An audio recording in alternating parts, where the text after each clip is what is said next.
Okay, we are live. Welcome again to the Anarchist Guide to the Universe. Oh my God, I said it right finally. Um, this is our first show without Kurt. We miss him. Hold on, I knew this was going to happen. The YouTube on the other browser started to act up. Today we are going to be talking about all the space news that has been happening from Juno to the SpaceX launch and land last night, which was really exciting. I know that a lot of our Twitters were blowing up, uh, big time blowing up, yes. Probably not the best word to use talking about a rocket launch, but yes, all of our Twitters were exploding. I know that Jason and Alec were live tweeting with me, and it was pretty exciting. Thank you for staying up, Jason. We really do appreciate it. You know, it's East Coast time. You have to remember that how the time zones work. So it was it was quite early. It was late and early at the same time. But I wouldn't have missed it really. It was an amazing launch, and the event was fantastic. So SpaceX is making this look easy. Stop that, you guys. Yeah, I know. Yeah, that's the biggest thing, is they are making it look really easy. Yeah. I mean, landing those boosters is not easy. No, it's not, and they nailed it last night. I know a lot of us have been using that word, but I mean, it was literally almost dead center, and it was so exciting after I had a heart attack when the video froze. Now, if Jerome were here, and he's not here tonight, but No, if Jerome he's were here, not. he would make sure to point out that no, the rocket first stage was not technically dead center. It was probably off by, maybe about 1.5 feet or so, or half a meter if you want to do rocket terminology. But boy, it was sure close. It was real beautiful. It was very close, and it was very exciting to see. So, kudos to SpaceX. You guys rock. Carolina had the chance to go to Armstrong for a social, and she's going to talk a little bit about that, and then we're going to get into the space news. All right, Carolina, take it away. Yeah, I had a great day at Armstrong. It's at the Edwards Air Force Base up in, what is it, Palmdale or so? I guess it's considered Palmdale. It's a little bit maybe north of Palmdale. Yeah, so it was a nice warm day. It was a probably 5 degrees difference from when me and Rochelle went and saw the supersonic plane. So that was fun too.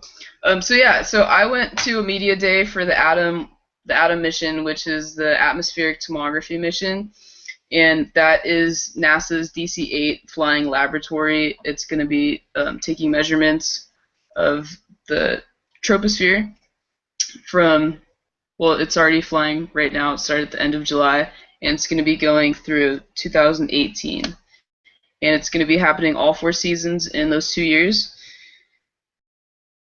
And I'll throw up a picture so I can show you all what the DC-8 looks like.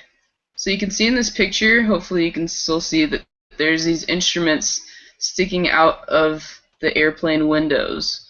So as we all know, most of us have been in an airplane, and we have our nice little window. You can pull up and down, get the sunlight, not get the sunlight, fall asleep, whatever. But out of this airplane that just looks like your typical DC-8 airplane, there are these 22 science instruments for the Atom mission.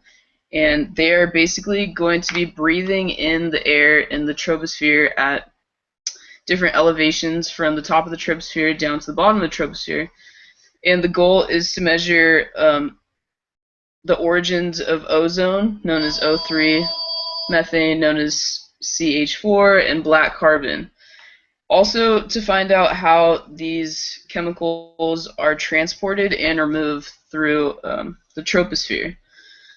So what was really interesting that I learned from Mr. Michael Prathers, who is the deputy project scientist, he is of the University of Irvine.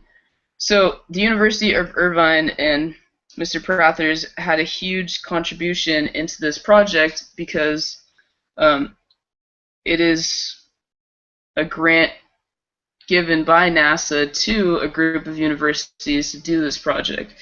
So this whole atmospheric tomography mission was designed by universities. The lead principal investigator, the lead PI, is Steve Wofsky. Sorry if I butchered that last name, of Harvard. So, and then, like I was saying, Michael Prathers, deputy project scientist, is of University of Irvine.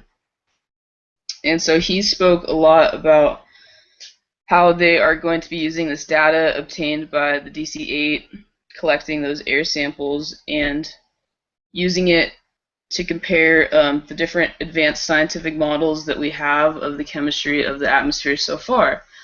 And Mr. Prathers pointed out that due to our technology and observation data that we've been collecting through different programs from NOAA, different programs from NASA, we have actually increased the amount of ozone in the stratosphere, which is the layer above the troposphere, which was for a while depleting. Our ozone was depleting, and we were worried, our whole climate change, the global warming impact is going to, exponentially grow. So we haven't been seeing that exponential growth because the stratosphere has been slowly rebuilding itself, because we've been reducing these carbon emissions, and with different things like Tesla, working with electric cars, using different things like renewable resources. So that has definitely been changing what is going on in our air. But this whole mission is to see what's going on in the lower troposphere, which is also suffering some serious ozone depletion. And that was really eye-opening for me, because we don't really think about the atmosphere having different layers and different layers of ozone affecting us on the Earth. So I was like, wow, okay, one ozone is, rebuilding itself, but if we're losing another one, then we're still going to have the effects of climate change. So that was pretty eye-opening. Let's see, what else can we talk about? Oh, so the plane is going to be doing the 2-year mission, 4 seasons throughout the year, and it's going to be going pole to pole from the Atlantic to the Pacific. So that's pretty cool too. It's going to be getting, for instance, chemical readings in the air from extremely populated places like, New York and Southern California, all the way to really remote places like, the Amazon rainforest, where hardly any people are populated, but they are still experiencing some kind of black carbon emissions, different ozone chemicals that are causing issues in the depletion of ozone in the troposphere. So that was just really interesting to find out. I got to tour a bunch of different vehicles, such as the DC-8. There was another, I can't remember the name, but they work with JPL to also take readings of the atmosphere. Yeah, so I had a great time. Really appreciate NASA for opening that and extending that opportunity to me as being a NASA social veteran. Thanks, Rochelle. Or alum. I guess they don't really call them vets, huh? You're welcome.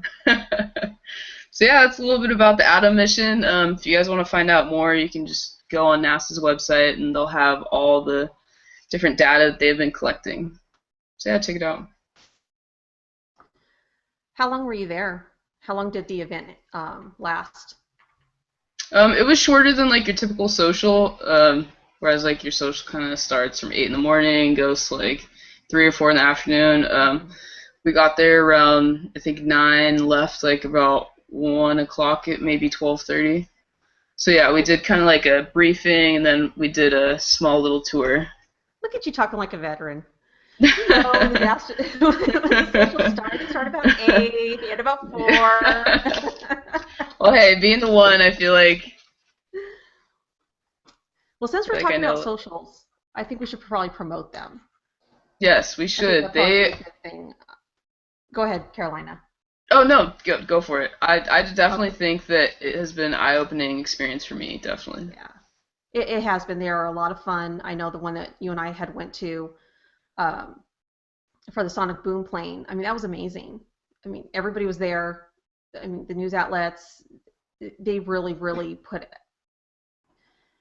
go all out when they bring the media, well, the social media, to come and cover these events. And if you haven't had a chance to, I know Alec, you just got accepted to your first one.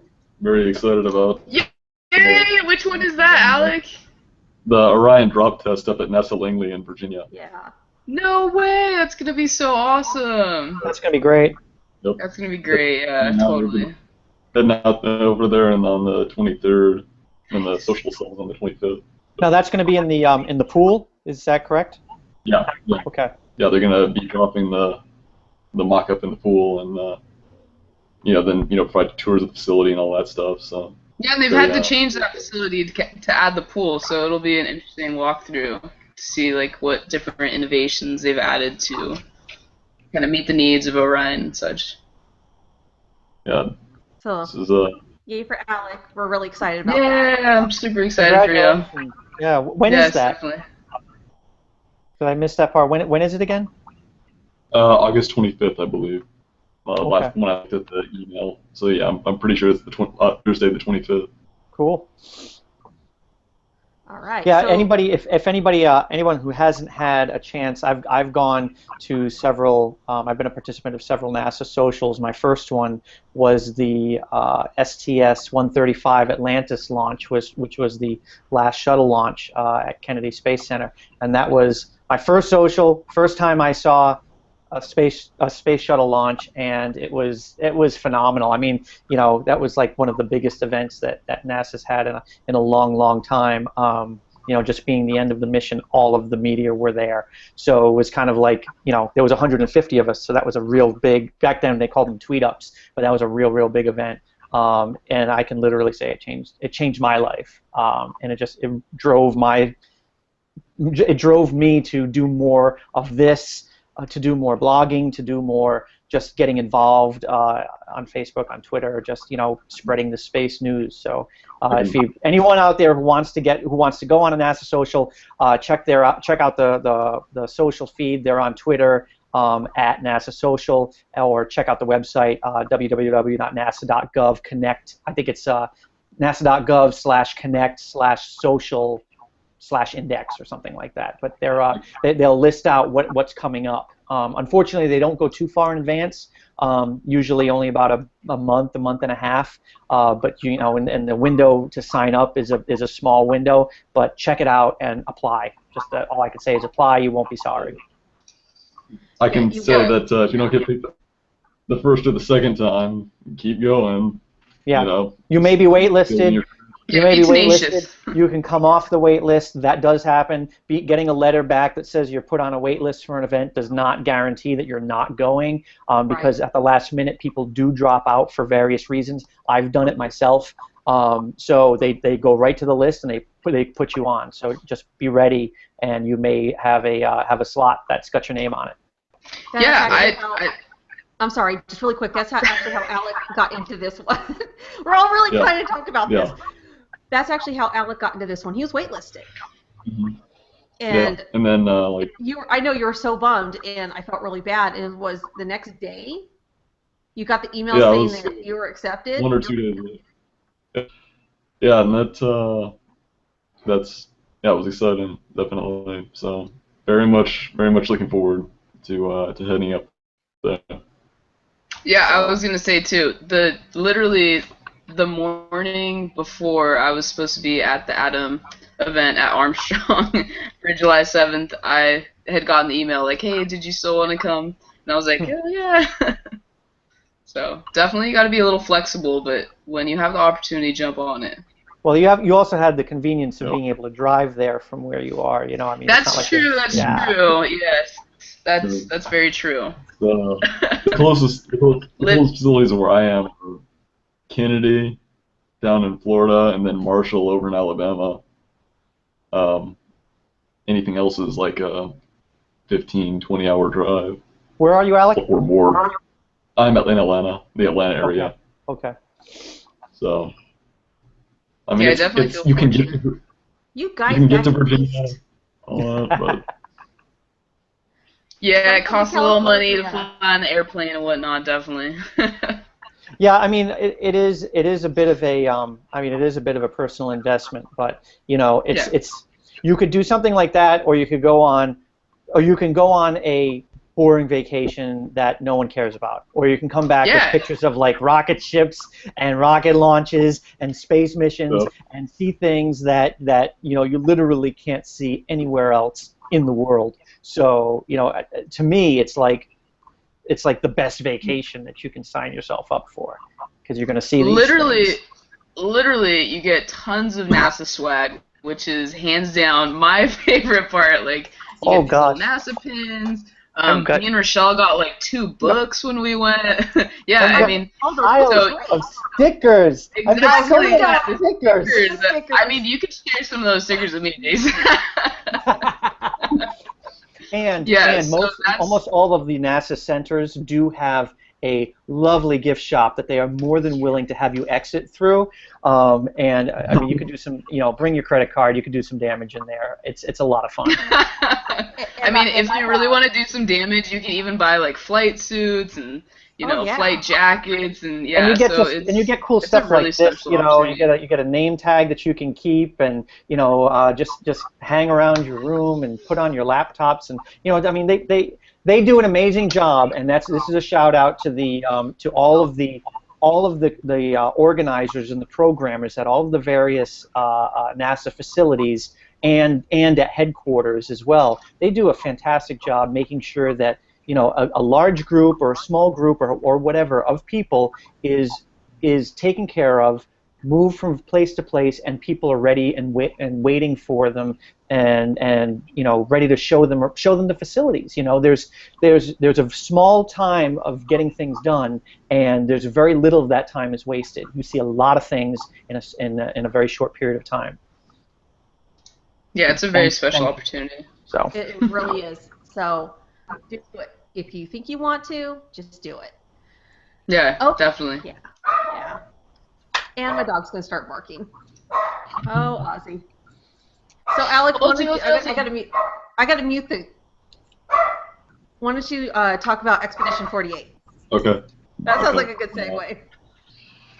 Well, Expedition 48, the most recent addition to the ISS crew, on the 7th, July 7th, and carrying 3 new crew members, one from Roscosmos, one from JAXA, and one from NASA, to round out essentially the Expedition 48 crew. And then once the 48 crew is done, they'll become the first half of the 49 crew, you know, as ISS crew rotations go.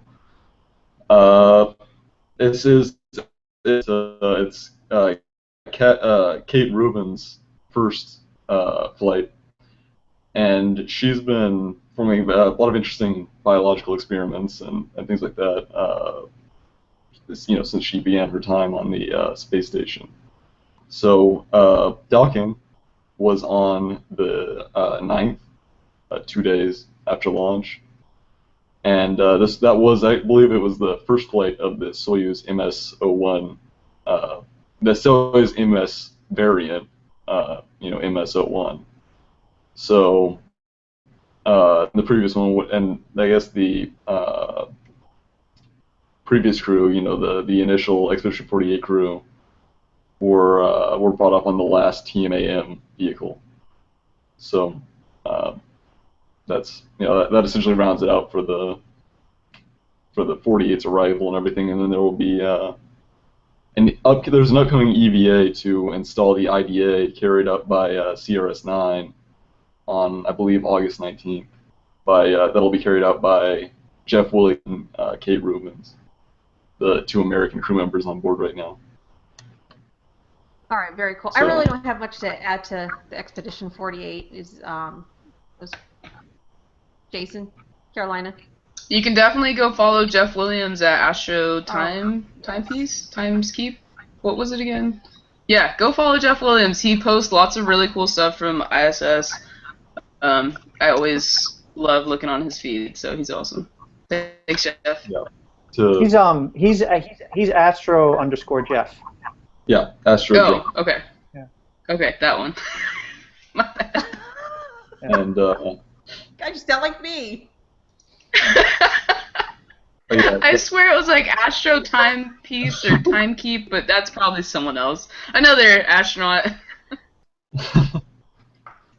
um, yeah, that both Jeff Williams and Kate Rubins are, they follow their accounts. They should be posting a lot of interesting information. From Jeff Williams has been posting it for a while now, but Kate Rubins should be posting some interesting things too related to that. Yeah, I gotta go follow Kate Rubin. I gotta go look that up.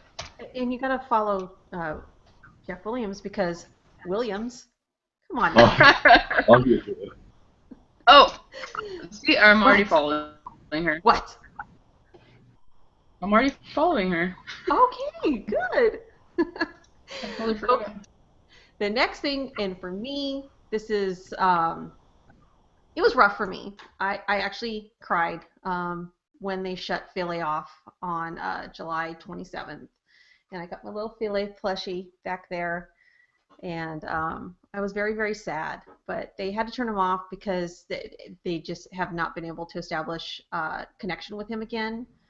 Rosetta's still up and doing an amazing job, but poor Philae, he's just floating around dead on a rock. Oh, boy, way to put it. Floating around dead on a rock. You know.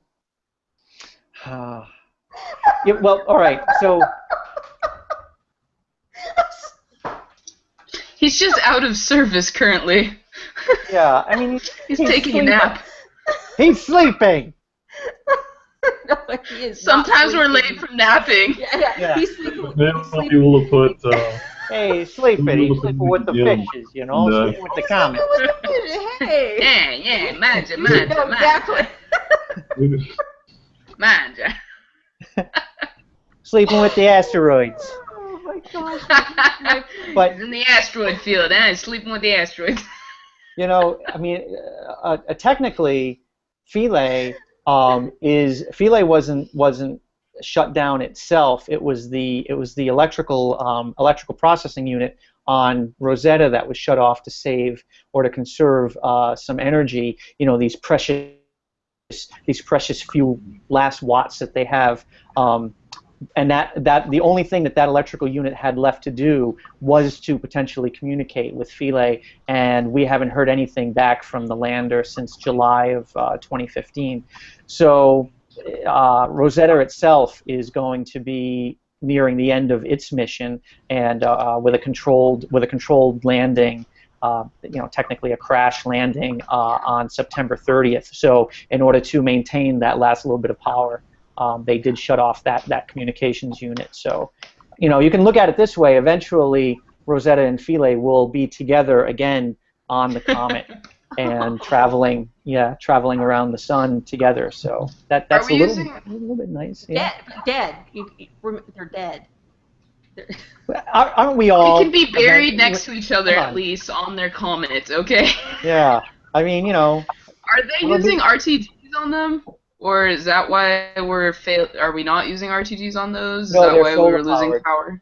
Okay. They're solar. Rosetta's solar powered, and Philae was solar powered as well. Okay, that's what. An interesting thing about is that up until Juno's arrival in the Jovian system, up until Juno passed a certain point, it had been that Rosetta and Philae had been the farthest out human-made solar-powered objects in the solar system. Okay, yeah, I forgot they were all solar. See, that could be a lesson learned, maybe we could go a little RTG, a little solar, so we could have a backup plan.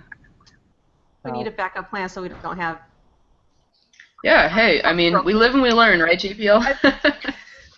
Maybe just sending the messages to Philae and our goodbyes, and Jason's tweet was showcased by... on Mashable.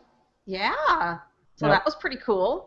Yeah, that was. Oh yeah. It was like the first tweet that they had posted, or like. Yeah, I was like, I had not my NASA, but I had my my ESA, my ESA. I always do that. My ESA Rosetta mug that I had received. Now this is funny too.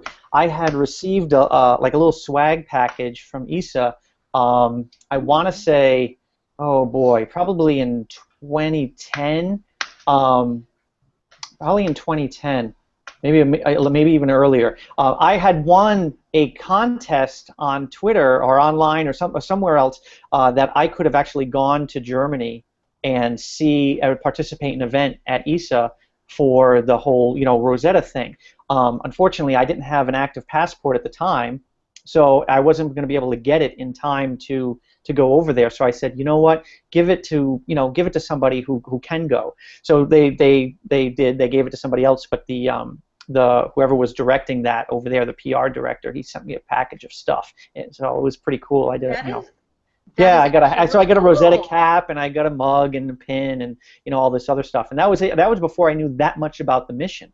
And then then everything happened years later. Well, I mean, Rosetta traveled. I mean, that was like almost 10 years as it was going and doing all of their stuff together. So it was a long mission.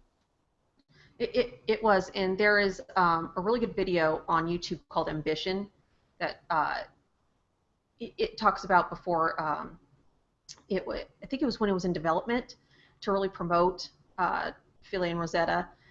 So just type in Ambition, the Rosetta mission, and you should really watch it. It's a really, I think I linked you, Jason. It's a really good video. Mm-hmm. Really good video. Yeah, it's got some really neat special effects too. It does. It has some really cool special effects. Yeah. And it's got the guy that played Littlefinger from Game of Thrones. Yes. Nice. Yes, it does. I don't remember the actor's real name, but that's the character. Peter? Is it Peter? I don't know. But yes, it has the dude from Game of Thrones. Yeah. Who I don't know. I don't watch the show. The only reason I keep up with it is because I see tweets come along. I don't know if he's alive. I don't know if he's dead. I just know that he's the dude from Game of Thrones. Mm-hmm. Yes, the dude. It's like the Twitter's flooded with The Walking Dead and Game of Thrones and stuff like that every so many days. My goal is to block everything that has to do with The Walking Dead. I don't get it. People are gonna hate me now. I don't get it. Have you guys ever watched it? I like Walking Dead. I watched it primarily because it's set in Atlanta and filmed in Atlanta, so especially like in the early episodes, a lot of it was like close to where I grew up. So that's pretty cool. That would make me want to watch it. Yeah, it's filmed entirely in Georgia in all various locations, correct? That's kind of fun. Yeah, at least up until recently, at least it was almost entirely in now they're using the lot up in LA at Universal. Are they really? I know it's set in Virginia come on. As of recently, but I don't know if it's actually filmed there.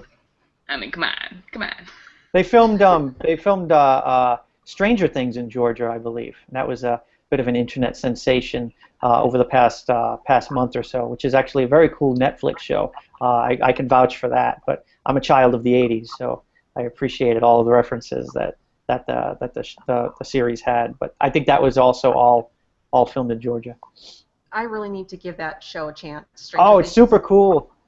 I'm sure Stranger Things? Stranger Things. Stranger Things. Yeah. Stranger Things. Yeah. It's got Winona Ryder in it. And that's about all I know. Matthew Modine. The kids are great. I mean, everyone's very cool. But the real kicker is it has an amazing '80s throwback feel to it without being cheesy, without being corny. Somehow, I mean, you really feel like you're transported back to 1983, just in the feel of it. But it doesn't try to be a spoof or a parody of it. It actually does a really good job at just recreating it, from the music to just all the stuff that's around. So it's kind of fun. Yeah, sounds really cool. It does. I'll give it a shot. I've told people it's a combination. And not to go, not to wax too long on this, but it's a combination of E.T. and Goonies and X-Files. If you can somehow picture all of that mashed together, that's what Stranger Things is, with a score that sounds like it was synthesized by John Carpenter. It's really neat. Okay, that actually sounds. You definitely sold it. Yeah, definitely. Yeah, Are you a salesman? Because I'm buying the car. You know that Netflix? I want it. I want commission on this one. Right? Hey. You're good at referral. something, don't do it for free. Carolina, you Bada bing, killed bada me. boom. Manja. The asteroid belt. You bet your asteroid.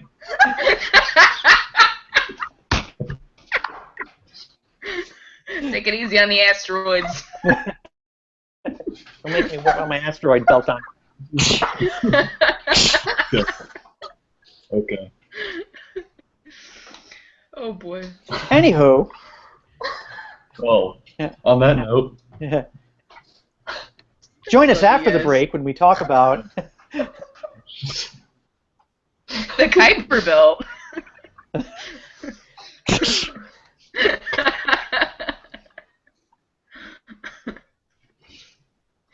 We need Jerome and Kurt here to wrangle us up. We're out No, of we here. don't.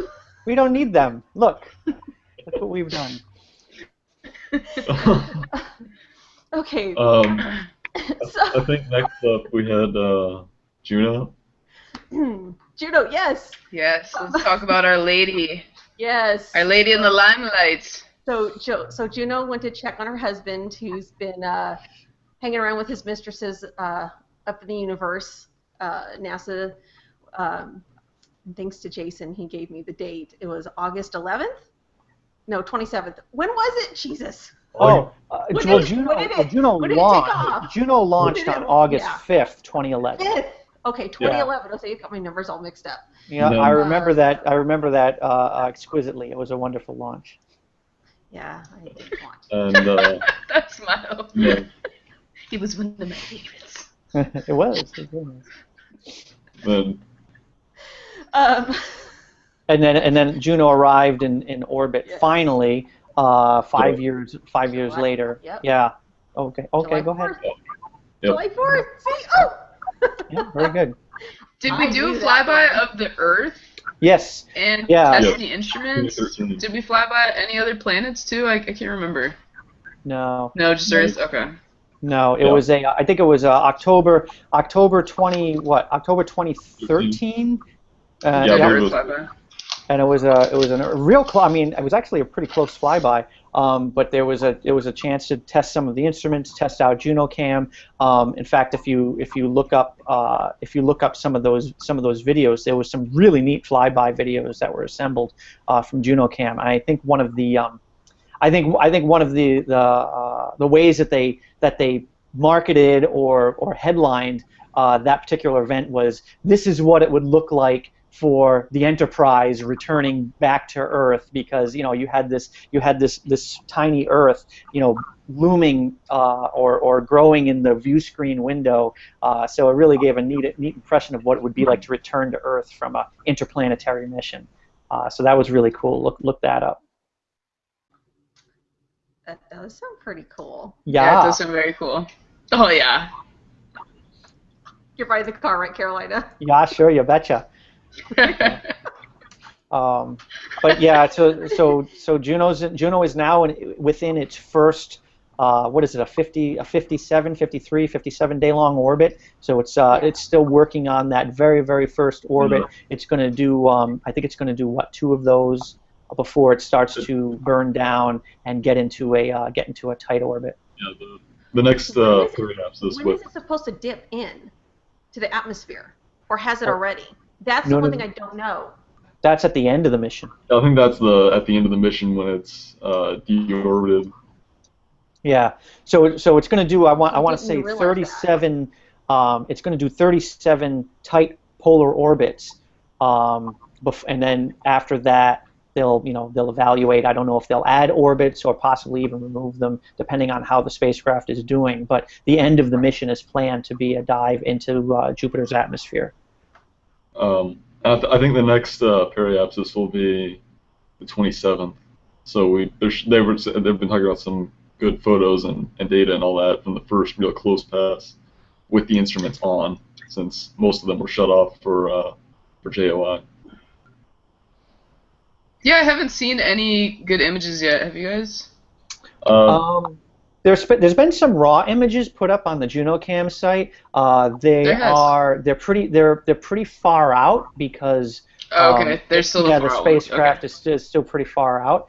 But Okay. you know, from now again, after you know, periapsis is it's gonna get closer and you know get some nice images. But check out the JunoCam website. You can they let you download raw images. and you can, and also, you know, there's the POI suggestion system, and then voting in the future. So there's a lot of ways people that aren't directly involved in the mission can get involved.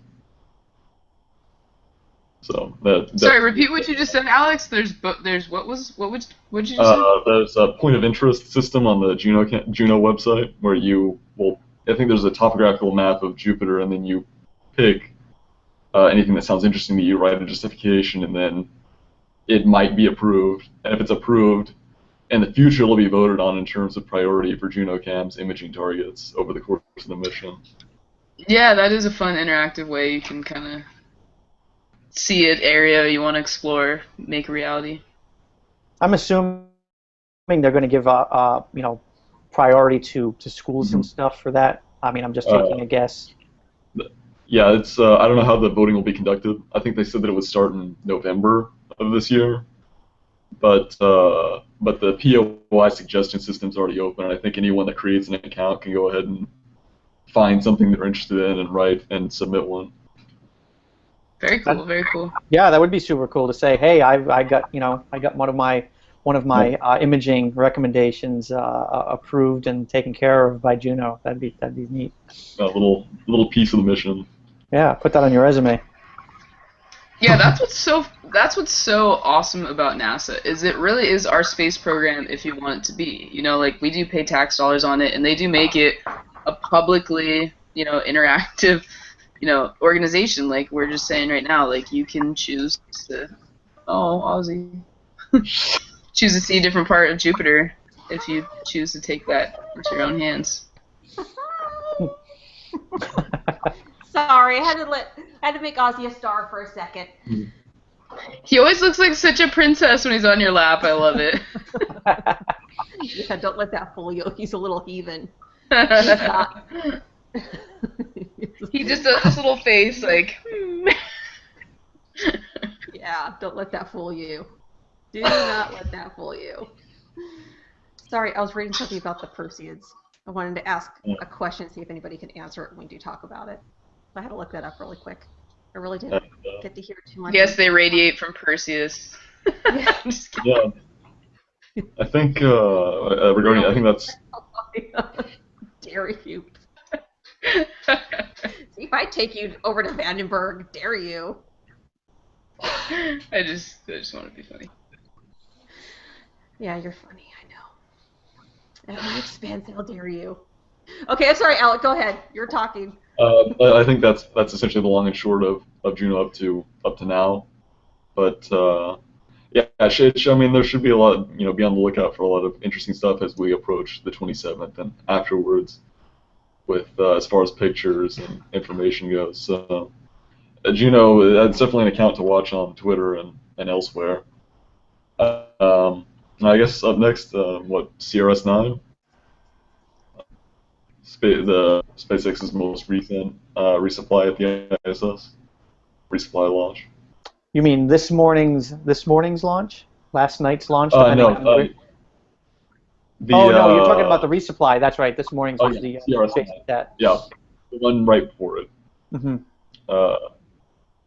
You know, another full success, and also you know, I believe a drone, or not a drone, but a landing pad landing. That was a beautiful ground landing. You know, they brought the first stage down on the pad, which, you know, it's funny. So I've talked to people about the whole drone ship land, you know, the first stage at sea, and then because that's more dramatic, some people think that that's better. You know, oh, well, they did that. And it's like, well, actually, it's a lot nicer to bring it back to land, because then you don't have to, you know, you don't have to worry about what's going on out there. And you don't have to bring it back. You know, you have the rocket come right back to you. So that all depends on, you know, whether it's it's landing on the ground or whether it's landing on the drone ship really depends on the ultimate goal of the mission or where it's being placed in orbit. You know, it's a lot closer to send something to the space station than it is to put something in geosynchronous orbit, you know, 26,000 miles out, 24,000 miles out. So that depends, you know, that tells you where they can actually bring the first stage back to. Yeah, that's a good point, because, I mean, the ISS is going around low Earth orbit, and that's a big difference from, you know, a higher orbit that we're sending out satellites, and people don't really realize that. Yeah. Yeah, it's going to depend on payload weight and final orbit location. So, you know, with fuel usage and everything, you know, if you use less fuel, you can use more of it on the landing. So you can reserve more for the landing, and then a simpler ground landing instead of the landings out at sea.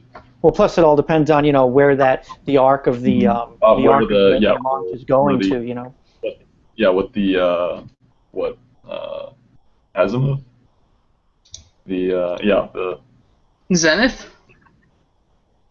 Regarding where you're, you know, how equatorial it is and so forth, you know. Oh, okay, yeah. Trajectory. You know, the ISS is. Now, I'm curious. Do they cut the video feed on purpose? Wow, you're getting conspiratorial on us. Well, I would think, since they're a private company, that they don't want you to see different like technicalities, you know, that they're doing. I mean, for instance, they have their engineers come out and boom, boom, boom, they're taking care of things right away, you know. They might not want people to see that. They might not want people to see how they're doing things, because they could, you know, potentially be, you know, trying to do what they're doing. Who knows? It's a good point. It wasn't really a conspiracy theory thing. It was more of, is it something that they're doing on purpose, so if it does tip over, it doesn't make the landing, they don't want it to be broadcast, live streamed. They don't want it to be live streamed, and so they cut the or at video least live streamed outside of their control. And what, Jason? That's the.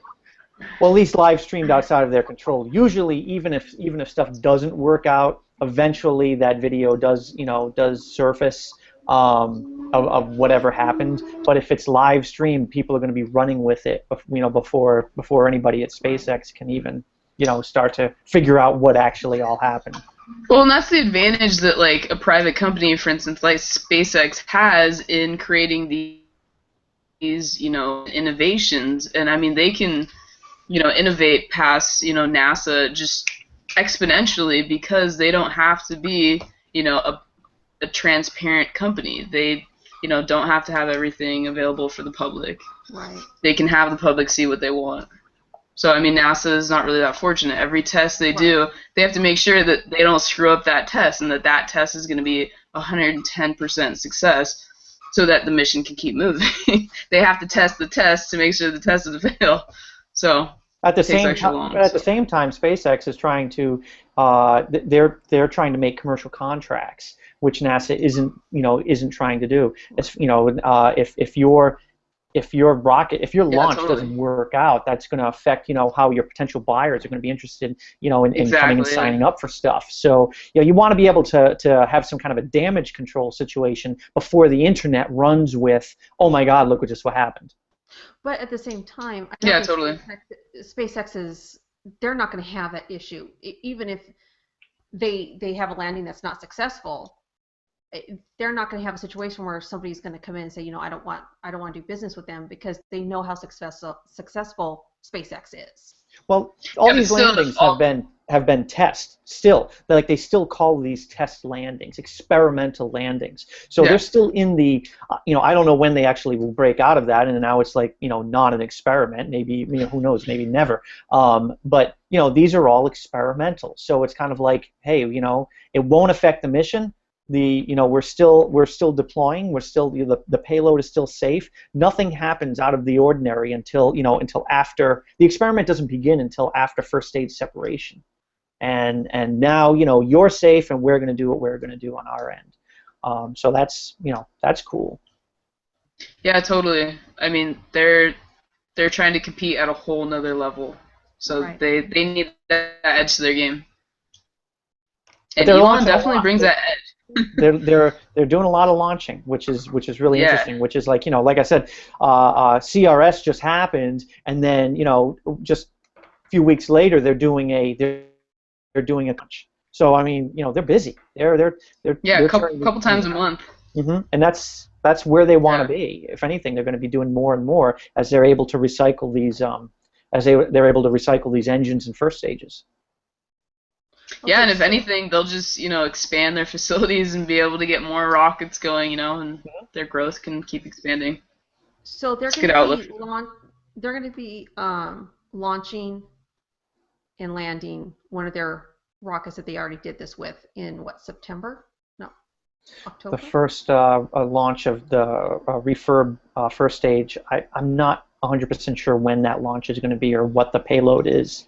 Um, I would assume they're not going to be able to do it with any type of a resupply launch. Yeah, it would seem too sketchy. I don't, but I don't know what they're They going to wouldn't do. risk that. At least I hope they wouldn't. I would Who knows? really assume that Yeah, NASA is going to be like, no, no, no, no, no, you're not doing that with our stuff. yeah, exactly. I would venture to bet on that That side of it. just from what I've heard from inside the industry, NASA's not afraid to tell SpaceX that you need to step it up, or you're not meeting whatever standards are set, or whatever's happening. This is you don't play with our stuff. Yeah, exactly. They're not going to have a questionable experiment on their, payload. No. Right. Yeah, exactly. But I was reading somewhere, I think it was on The Verge, that I believe in September or October they were planning on doing a to do that test. Hmm. Yeah, no doubt they're going to be rolling out those tests soon because it's the next stage for them. No pun intended. Uh, I'm here all week, folks. All week. All week. Oh boy. I think we lost Alec. Yeah, and it seems like I'm having connection issues myself. My video is all sorts of wonky. So I'm gonna close out. Ozzy's just going ham on that squeaky toy.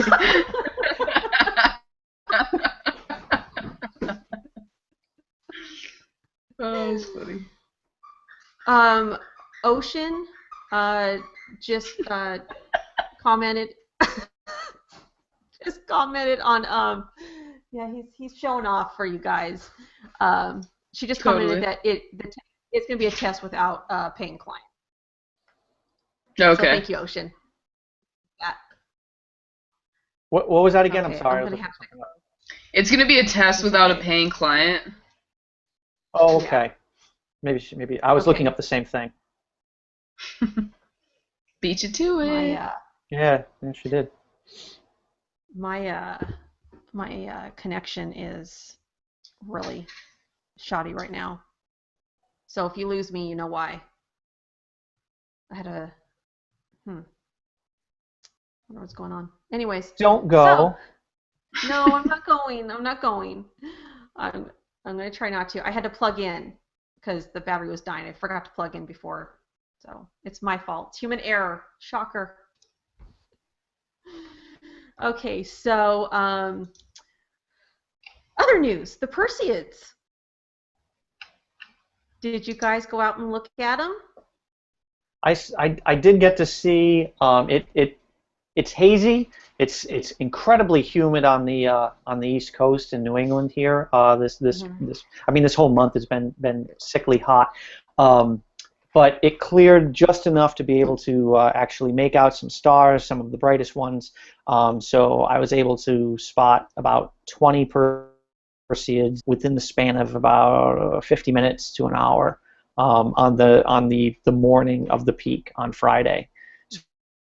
So that was pretty cool. There was some nice bright fireballs, some smaller, quicker ones, and I'm sure there were plenty that I couldn't see just because of, you know, being within the East Coast, you know, metropolitan corridor. So there's still a good amount of light pollution here. But yeah, I mean, it was a fairly active show. Now, did I see that 200 an hour that everybody has been talking about? No, not really. You know, there was that's the numbers there that a lot of media outlets have been talking about. That's in your extreme, pristine conditions. You know, you're in the desert, you're in the mountains in Colorado. You know, you're in a real dark sky. You're out in the middle of the ocean. You're in a real dark sky place. There's no light pollution. It's a incredibly clear night. And then if you know you get that real heavy bombardment, that's when you're going to see that 200 an hour. But for the vast majority of people, it was about what I was seeing, about 20, 30. That was the bulk of the show. I saw one. I didn't get any pictures though. I didn't get any pictures. You saw one? I saw one. I saw one. Hey, it counts. Hey, look at me in California with all the light pollution. Yeah, I only saw a couple. Last year for me was like at least every minute I was seeing one, and like big fireballs. This year I got caught up with the Olympics and I ran out there, didn't really dedicate more than an hour to watching, but they were good. I thought last year was better though. For me, in my area, it was better last year. You and Jason with the Olympics. What? They're fun to watch. Oh, I am hardcore USA fan. I love all the events. Oh my god, archery killed it. I just got a recurve bow too, so I love archery now. Anyways, that's enough about me. What's up with you guys? What is it that you like about the Olympics, Jason? Not to get off track of the Perseids, because I do want to ask a question to see if anybody knows the answer to it. I'm not a huge sports fan, but I do like sports that, like the Olympics, that are like, you know, this individual sport, this individual type competition where, you know, it's all about what a really trained, you know, perfectly trained person that has dedicated their life into becoming excellent at this one thing. That's the type of sport that really amazes me. You know, I could care less about professional basketball, football, baseball, that type of stuff, because those people are doing it for the love of the sport maybe at the beginning, but they have, you know, multi-million-dollar contracts. I mean, that's where they're coming from. The Olympians are different, I think. Yes, they're going to get endorsements and everything like that, right, you know, but still, they've dedicated their entire life to becoming perfect at this one thing, whether it be, you know, swimming or gymnastics or archery or, you know, the various track and field events, and I'm amazed at just how it changes their bodies and how, you know, how specialized that these individuals have become. And then seeing them come from all over the world, I love the international aspect of it. So okay, that's my thing with the Olympics. I was curious because I don't watch them. Mm-hmm. I'm not a huge sports person. I do like basketball and rugby, but I just don't. Oh, what team? The rugby matches were insane. Oh my gosh. Why can't I think of the country right now? Oh my gosh, that won the gold. Oh Ocean? My gosh, it's like a little island. No, it's like the I know, right? It's not Ocean, the Philippines. Was it Samoa? Was it Samoa? Yeah, it was Samoa. Wait, was it Samoa? No, it wasn't Samoa. No, it was some little island like that. Fiji? Was it Fiji? It was Fiji. Yeah, it was Fiji. I'm pretty sure it was Fiji. Yeah. So, I mean, like Jason was saying, the Olympics it's just amazing because what you can see with one person's, you know, dedication, hard work, passion, whatever we want to call it, it's not necessarily motivated by money. You know, yeah, you'll get endorsements, but I mean, that's just pure inspiration. I mean, it's like it's like reading a book by Albert Einstein, you know, and just seeing like his passion come through and like what he's, you know, talking about, you know, general theory of relativity, whatever. Right. It's just like something you'll never ever see. I don't know, it's just amazing. And it's nice to like bring, you know, our nation together. And, you know, the US, we are a melting pot and we do tend to get very divided and mixed up, but Yeah. You know, small things like this can bring us all together too. They can. You're absolutely right. I think that was a really good explanation, guys. It actually makes me want to watch now. Okay. Welcome back, Alec. Out of curiosity. Have you been watching the Olympics? I mainly follow soccer and basketball on the Olympics and elsewhere. So what basketball team then? You said that you followed one, or you followed. Clippers. She's a Clippers fan. I'm a Clippers fan. Okay. I know that about Rochelle. Yeah, we bonded over our Clippers love. Except we don't like Blake Griffin.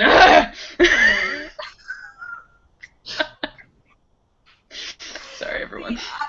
I was a Clippers fan back when it wasn't cool to be a Clippers fan because they started winning games. I was a Clippers fan and went to the games back when they were just a crap team, when I could get front row tickets for like $5. I'm over exaggerating, but seriously, tickets were expensive. You can get great seats, and yeah, I do. I like the Clippers. Go figure. I'm Irish, and I don't like the Celtics. Oh yeah, because the Celtics totally represent the Irish. Yeah. This is the 70s. There's only Irish guys on the Celtics. Yeah, I know, right?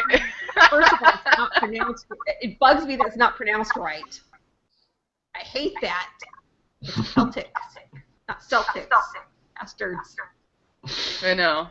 You go down to South Boston and tell them they're all pronouncing it wrong. Why, yada. Oh my goodness.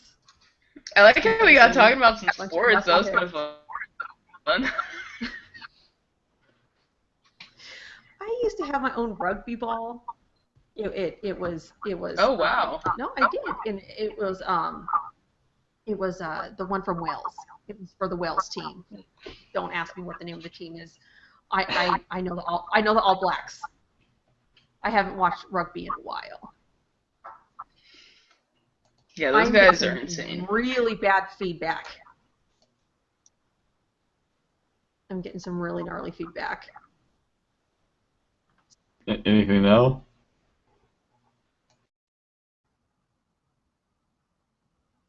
My internet's I'm just all sorts of messed up right now. Can you guys hear me? Yeah, you're good. Okay. All right. Yeah, my phone's... I can sympathize with internet issues.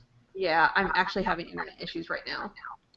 Anyways, so are we done talking about the Perseid? Okay. So, do any of you guys know, or anybody watching, which planet assisted with the gravitation to make the Perseids so lively this year? I think Juno. My mom asked me the question, and I did not know the answer, and I was ashamed. I was absolutely ashamed. Oh, that's embarrassing, yeah. It's so embarrassing, especially when I'm watching Jeopardy and there's an astronomy category and I don't know all the answers.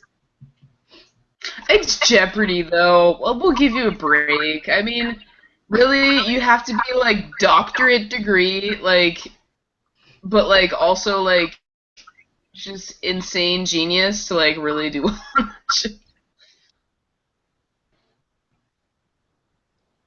Has anybody answered? No. No answers yet? You just looked up the answer, didn't you? No, I totally knew it. Oh, you did? Yeah. Yeah, right. It's the planet that does all of the helping. Yeah, Jupiter. Ding. Oh, I was gonna guess that, but then Because, yeah, like you said, it's pretty much the go-to. It pretty much dictates our solar system. Yeah, I mean Jupiter has got the got the massive gravity. It's got the enormous magnetosphere. Um, something along the lines of I mean if you could take Jupiter's magnetic sphere, magnetosphere, and see it, it would be the largest object in the solar system. I mean probably outside of the sun's magnetic sphere. So I mean it's just an enormous influence going on there. The second most dominant object in our solar system. Yeah, so I mean, here's Jupiter, rolling around out there, and when something comes in, it can either stop it or actually the weird thing with Jupiter is it can either send it our way or stop it from coming our way. So it's kind of a crapshoot. Yeah, like Levy Shoemaker, it could just eat up the asteroid. Yeah, let me get that for you. That's And nom. Yeah. Did we lose Rochelle? Did she officially? I mean, I don't know. She might be figuring out her internet issue. yeah, it looks like she turned off the camera, but I think she's still connected. I mean, it's tough to do a trivia question in the modern age of internet where you just go, hey, question X, beep beep beep beep. Here's the answer. Very true. So just a show of phones. yeah, right. But the Perseids are like all meteor showers. The path, the debris that's left in the path of a comet as it goes around the sun, and as Earth travels around the sun over the course of a year, it periodically enters these pathways, these comet streets, comet highways, along at various points along Earth's orbit, and when it does, we get things like meteor showers that have increased meteor activity from a normal night. In the case of the Perseids, that lasts over the course of several weeks, leading up to the peak time, which happened to be on early Friday morning. Does anybody know out there which comet is responsible for the Perseids? Anyone? I do. I know the Tuttle. Yeah, Tuttle Swift. Yep. Oh, so close. Scratch that, reverse it. Swift Tuttle. There you go. Yep. Did anybody answer about which planet? Yeah, we did. Alec jumped in on that because nobody wanted to play. None of our viewers at home wanted to play. So. My favorite thing about watching a meteor shower, hands down, I don't know about you guys, is figuring out which elements are actually burning up in the sky for you. Like, because you'll have your classic, green trail, you figure out that was copper, and then you have, your red trail, and you have your blue trail. So, and then sometimes you'll see, the blue trails will be like big ice balls, and they'll turn to green or something. So that's hands down my favorite thing about meteor showers. And the best place that I've seen a meteor shower was out in Joshua Tree, and like Jason was saying earlier, the desert, hands down, is the best place to watch a meteor shower. Well, I've never been in the mountains to watch one, but you can actually see these colors radiating out from them. So it's pretty unbelievable. I like it when there's, and that is super cool, Carolina. I like it when they leave a little bit of a trail behind them that hangs out for a brief fraction of a second, and sometimes even longer.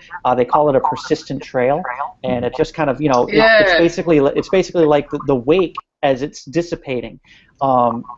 It's you can almost think of like fireworks, but it's a very different process. It's not, it's a much quicker process.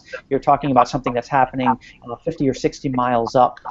There's a lot less atmosphere up there, so it disperses, pretty quickly. But the effect that's happening is really interesting to be able to see from the ground, and I love that. Yeah, I actually saw a persistent trail, on the 11th or 12th when I was out observing the Perseids. Yeah, so the fireballs, the fireballs, they come in quick, and they'll leave one that can last, for, sometimes up to a second long, and that's really cool. Yeah, it's always interesting when you see some that are caught on like police dash cams or other cameras. Just kind of out of nowhere, you just see the light suddenly. It's like daylight in some of these areas with some of the bigger fireballs. Oh yeah, well that's when you get one of those big bolides that comes in and detonates, and they're casting shadows. I mean, if you think back to the some of the footage from the Chelyabinsk bolide in February of 2013. I mean, the shadows on the trees were shifting depending on the angle of the actual object when it detonated itself. That was amazing. Yeah. Yeah, that's crazy. Now, a PSA for everybody at home: if you do happen to see a very bright light outside that potentially could have been caused by the explosion or detonation of a meteor in the atmosphere, don't go to the windows, because that's how everybody, there was over 1,000 people. That's how everybody in Russia got injured, or most people got injured. They went to the windows after they saw this bright flash. They had just gotten to work in the morning. There was this bright light that comes in. They go to the windows, and a few seconds later, as airburst comes in, shattered a lot of those windows. So they end up getting glass cuts. Yeah, with large objects like that have the potential to do some damage, it's always a good idea to kind of stay away from windows until after it's happened. Yeah, wait a few seconds to make sure there's not an air blast coming. Yeah, with any explosion like that, there's always a risk of getting fragments of glass or whatever else, and that can cause serious damage if you're looking right at it. So yeah, you don't want to be near anything breakable. No. Everyone was getting too excited to collect their little meteorite fragments. They're like, look, pure iron. Well, I've never showed this on the show before, but I've got a piece of Chelyabinsk here in my office. So it's just a little small piece. It's a 1.3 gram fragment of the Chelyabinsk, just the debris that was retrieved in 2013, and I purchased this from Aerolite Meteorites, which is a company owned by Jeff Notkin, one of Discovery Channel's or Science Channel's Meteorite Men, if you remember that show that was on. So he now does a lot of talking and speaking about meteorites and how to find them. He runs a camp in Arizona where you can go out and kind of stay out there for 2 days and learn how to find meteorites. But yeah, I consider his company, Aerolite is a legit company, and they have a lot of really cool stuff for sale. But this was one of them. So it becomes it's one of the prized meteorites in my collection, mostly because it's the only one I have. But it was also Witness Fall, so that's really cool. Oh, a lot of the ones you'll find online were from thousands of years ago for some of these. Yeah, they're found. They were found somewhere, found in northern Africa. A lot of them. There was a lot of falls in northern Africa that were retrieved. But this was something that everybody saw. I mean, whether you saw it online or in your dash cam. Yeah, I mean.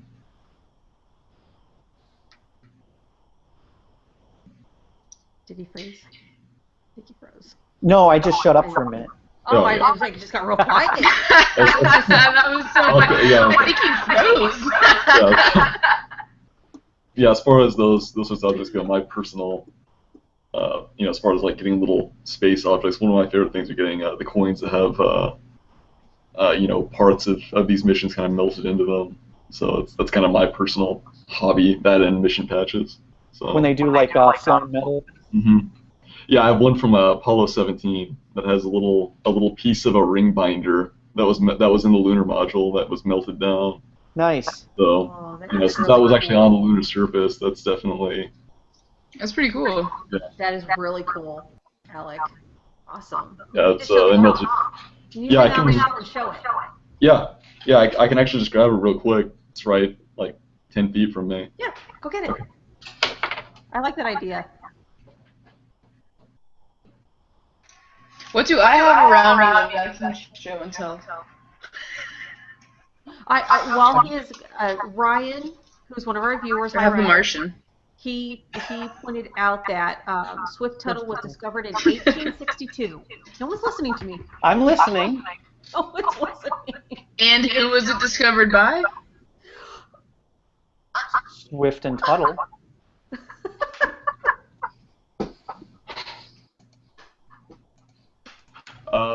Okay. I What you got? Okay. Oh, okay, very good. That's the mission patch on the front, and then Gene Cernan on the back here. Yeah, That's it's really cool. you got Last Lunar Landing, Taurus Littrow, December 1972, and Gene Cernan being an astronaut that I've read a lot about and have followed a lot. That's also adds a little bit more meaning for me. So That's really cool. yeah. Have you seen the? Did you see the documentary Last Man on the Moon? Oh yeah. I Isn't read that fantastic? I read his memoir and saw that, and it's one of my favorite space documentaries. So definitely worth checking out for anyone that hasn't seen it. I think it's on Netflix now. It's on Netflix. Yeah, it first came when it first was released. It was on iTunes, so I watched it on iTunes, and then it came out on Netflix. But anyone who hasn't seen it, Yeah. watch it Yeah. ASAP. You'll watch it twice in one night if you're anything like me. It was amazing. Yeah, really, really well made, and I think that the people that made that are having another movie coming out about Mission Control during the Mission Apollo. Control, yes, another film coming out that looks really, really good. So both, once that comes out, and then now with Last Man on the Moon, both are definitely worth checking out if you have some time. So. Well, Nice. That's good. there was a Vanity Fair article. They're going to be doing a movie about the women of NASA from back No in way. the 60s. They're going to be doing a movie about the women of Rocket NASA. Girls? No. Okay, just women of NASA, just No, just all women of over. NASA. Yeah, for the Apollo, Okay. if I can remember correctly. The woman okay. the woman that did a lot of the math and the calculations and the programming to make the Apollo missions happen. Yeah. So I want to say there's- Kirsten Dunst. Kirsten Dunst is playing a lead in Yeah. in that one. Yeah. She is. Nice. What's the name of the movie? That's a good question. Do you know the name of the movie? I'll find out in a second. Let's Jason see. will find it in like that. Jason's don't- always don't on have it. to- I love it. Let's see. Well, You 'cause don't I even know have to ask. He's already I know looking who at it. shared it. Let's see. Jason, No boy. Jason told me he knows how to get me to stop talking is to ask me to go look for Okay. something on the internet because it takes me It's forever. it's called Hidden Figures. Hidden Figures. Hidden Figures. Okay. Hidden Figures, and yeah. Let's see. Yeah. Cool. You know what I'll do? I'll share the link so Very you cool. can Awesome. share it out there. Thank you. Yes. I wonder if it'll be like taking put- place in Texas or probably. I would assume so. I'm assuming I'm very if curious. they're Ooh, here's the link. if they they're probably working at Johnson Space Center. But who Yeah. knows? I mean, they could have been Yeah, coming hands- from anywhere. That's true. Other facilities, yeah, maybe they contracted. So while I was looking that up, I thought I could hear out of the corner of my ear Rochelle making fun of me Yeah. with something. So what did I miss? It was. You definitely I said heard nothing. that. You heard nothing. No.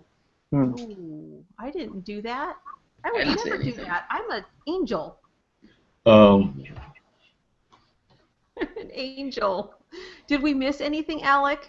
As far as upcoming launches go, we've got the AF-SPC-6 Delta IV medium launch, and that'll be I think that's going to be going up on the 18th. Yes. That I can. Yes, I believe it's the 18th. Okay. So that's that'll be an Air Force payload going up from Cape Canaveral, I believe, and then there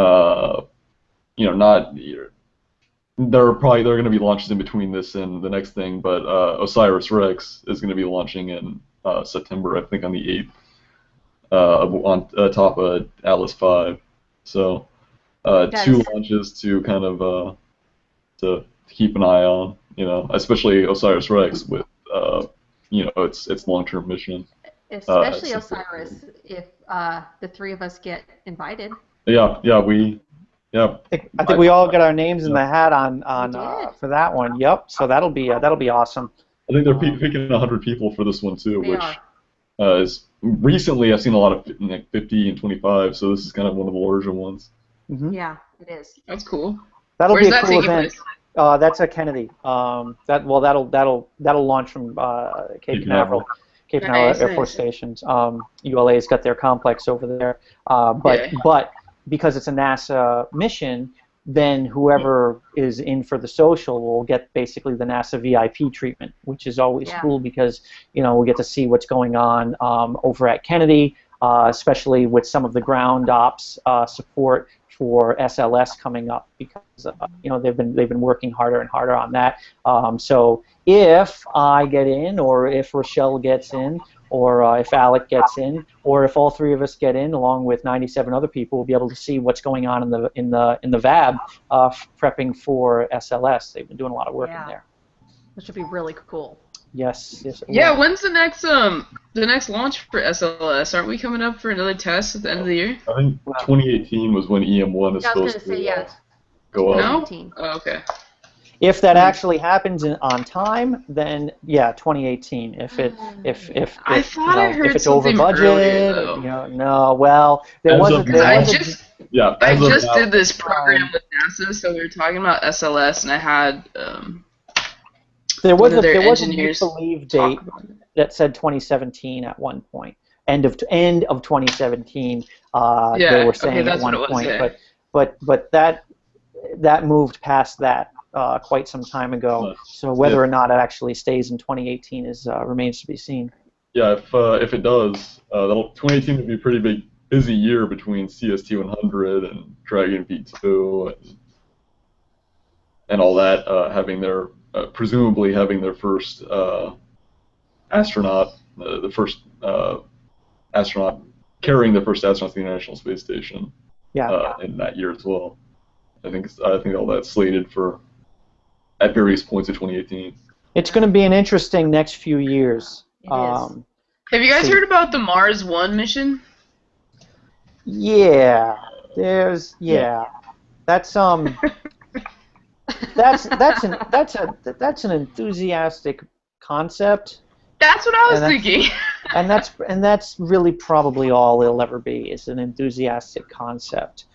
They have a long timeline, though. Did you check out their timeline? They have a pretty ballsy timeline. The thing is they're not associated with anybody that's actually going to make that.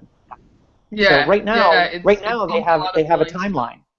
They have a timeline, and they have a lot of people who are agreeing to ride their timeline to Mars, but that's but it. not really make it reality.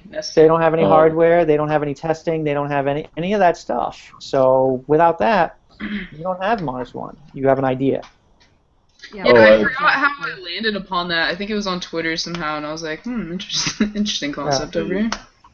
Slight correction in that the AFSPC 6 launch will be technically on the 19th for those of us on the East Coast, since it launched. I think the T0 is 12 midnight exactly. That's when the window opens. So for those of you on the West Coast, it'll still be the 18th. The best coast. Sorry. Is that what we're doing? Is that what we're doing? See here. There's only one right answer. Let's just move that way. We go to. Do not bring up your Italian cookies. Here on the East Coast, we go to space. That's what we do here. Okay. Here we go. So I don't know what y'all are up to on the best coast. We have. But on the Beast Coast... You know what? I've been thinking that we need to start doing launches out of Camp Pendleton, okay? So maybe we might just build a facility down here. You launching out of Vandenberg. You got Vandenberg, I'll give you that. But Camp Pendleton tops Vandenberg with size. Like, you need size. That's what Kennedy has. Exactly. Aeronautic state. Well, there's a lot of the aero half of space going on on the West Coast with Edwards and Armstrong and all that. A lot of rich history. I was gonna say, who's the head in flight research for the FAA right here? We have Armstrong, Sophia. So you know West what, Coast with it. Yeah, Sophia's a beat. Although there is Wallops and Kennedy over here, plus. Don't forget Langley. They've done a Langley, lot of research. We have Ames, we have Armstrong, we have, I can't remember who else we have, but we also have SpaceX, we have Blue Origin on this side. We're closer to are they Texas, still, I feel like. are they still a thing? Yeah, and somewhere in the middle there's Johnson that's going, y'all, I don't know what you're talking about. But as soon as that thing leaves the ground, it's under our control. Yeah, then I'm going to include Marshall on the East Coast too, since it's so close. It's Hey, cool. might as well. Might as well. You know, They're part of the place to South. fill You guys something. don't get them. Oh. Well, There's anyway, there's also Michoud. Yeah, you guys don't get them either. Speaking of the South, my brother left yesterday to drive across country in his brand new Camaro to go live in South Carolina. Oh, that's funny. My friend of mine who's a Marine just got a Camaro. Just like he just finished A school and all that. So. Yeah, it's just I don't. It's not gas efficient, especially to drive across country. But I believe he's in Mississippi right now. Oh, what base? McIntyre. Okay. Yeah. Yeah, actually, a cousin of mine is married to an Air Force NCO, and they're actually going to be in Mississippi, like I think no later than at some point in January. So that's. I can't remember which base. South Carolina is so far away, but I had to bring that up. He left and is going across country. Well, he should be in South Carolina tomorrow. So. Yeah. Yeah. I'm bummed about that. I always wanted to drive cross country. I've never done it. I completed one cross country drive from Atlanta to Seattle. Oh yeah. Nice. Like 4 years ago. How was that? It was okay. I mean, it was winter. We went through South Dakota, so there was lots of snow. It was like 4 nights, 4 stops, so it wasn't too bad. Even for being. What is snow? What is this snow that you speak of? I don't know. People here in. So we get snow in California. You do know that, right? No, we do not. We do. I write it. We don't get rain. We don't get snow. We get fires. Oh, Searching for that power. You get fires and earthquakes, right? Yeah, earthquakes too. Yeah, we're due. No, those are my favorite. Here we get rain and tornadoes. Yeah, I don't know what a tornado is really. I would take It's an terrifying. earthquake anytime over a tornado. Yeah, hands down. Hands down. Same boat. Well, we're actually kind of in our little tornado season here in the southern United States, so I've yet to have anything over here, but a lot of thunderstorms and stuff. No, thank you. I'll pass. I'll take an earthquake. And watch, just because I said that, we're gonna have one tonight. Watch everything shake off the shelves back there. All of a sudden, everything's like shaking in the background. When I was out in Washington, towards the end of July, they hadn't had a tornado in like over a decade, and then they have one like right when I get there. What? Out in eastern Washington, they have a small tornado. You brought the tornado with you, straight up. They're like, oh, Alex in town? Yeah, we'll show him a show over here. Yeah. Okay, so we're coming on an hour and 15 minutes. Is there anything that we forgot?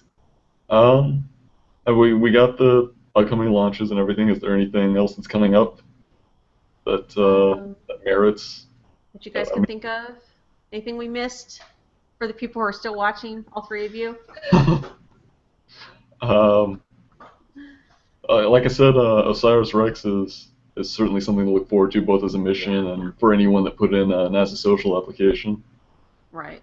So, something to keep an eye on. Is there any other NASA socials open right now? I haven't been checking. There was the one that's going to be coming up soon. There was the one at Michoud and Stennis. Okay. Stennis is in California, isn't it? No, I think it's in Mississippi. Oh. Michoud and Stennis are really close to each other. They're right by the state border. But I think they picked 100 people for that, and that's going to be later this month. And then they have the Orion one that I'm going to be in Virginia on the 25th, and then the OSIRIS-REx one will be on September 8th and I think the 7th. Oh, so those are all the current ones. Nice. Yeah, those are all the current ones that I know of. That I think all of them have closed their registrations though for now. So anyone that wants to play the future one will have to wait for the next go around. Just just keep following the NASA social on Twitter, on Facebook. They announce when stuff opens up. Usually there's about a 3 or 4 day open period for applying. Sometimes as long as a week. But again, it's usually pretty close to the actual date of the event. Usually within 5 or 6 weeks of the actual date of the event. Yeah. So anyone, I mean, even someone that isn't particularly space-centric on any of their social media accounts, it's still worth putting an application because those people do get picked, all the time. So it's not just serious space enthusiasts like those of us here or those of us watching. So yeah, if you're into men's fashion too, you can apply to a NASA social. We've seen it on our show. Oh, Hollywood. It was so great. Oh god, it was so this one guy's mission was to have his own men's fashion line based on the NASA flight suits that they wore, the tan flight suits. And that was the reason why he was at the social. And so in Hollywood. That just shows you. Yeah, it's very versatile. Definitely a lot. Those are the 3 that are happening right now, and then I'm sure there'll be a new wave of them coming in, as we enter September and everything, and into the fall months. Yeah. So. All right. So if we don't have anything else, I think we're going to go ahead and sign off. I want to thank everybody for watching. I want to thank Jason, Carolina, and Alec for spending their Sunday evening with me. And as always, go out, look up, and discover. We'll see you guys next week.